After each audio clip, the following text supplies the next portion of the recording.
মেলা শুরু হয়ে গেছে আর মিষ্টুর বায়না আমাকে আজ এই মেলা দেখতে নিয়ে যেতে হবে। তাই চললাম আমাদের প্রিয় আনন্দ মেলার মাঠে আনন্দ মেলা দেখতে। একটু ব্রেক ডান্স দেখেই বলছি, মা ব্রেক ডান্সে চাপি? আমি বললাম না না। বলছি ওই দেখো নাগরদোলা, এটাতে চাপি? আমি না না, চো তোকে একটা ভালো জিনিস দেখাবো।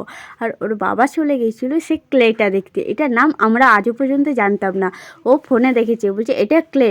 তো ক্লে তো নেওয়া হয়ে গেলে এবার কোথায় যাই? মিষ্টুই কিন্তু আমাদেরকে নিয়ে যাচ্ছে। আর এই দেখো মিকি মাউস দেখতে পেয়ে গেছে। আর প্রথমেই বলছে আমি আগে খাবো না, মিকি মাউসে চড়বো। তো চলে যাচ্ছে ও মিকি মাউসে। এই দেখো ডুম ডুম ডুম ডুম ডুম। আমি তো ভাবছি কোনো ছেলে না ফেলে না দেয় ওকে।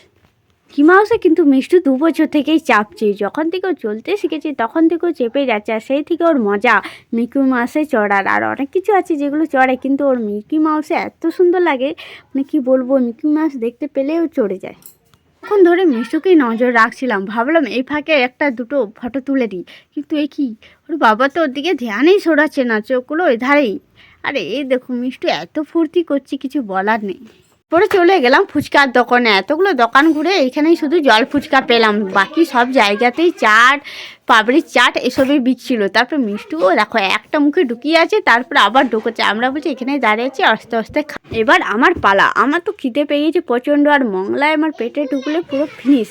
তাই আমি বললাম যে আমি মংলাই খাবো। আর মিষ্টু বলছে তাহলে আমিও খাবো। কিন্তু দেখো এই ধারে চাটনিটা না চিনি দিতেই ভুলে গেছি, পুরো টক টক লাগছে। মানে এবারে প্রথম হলো যে চিনি দেয়নি, মানে হয়তো দিতে ভুলে গেছে, কিন্তু খুবই ভালো লাগছিলো।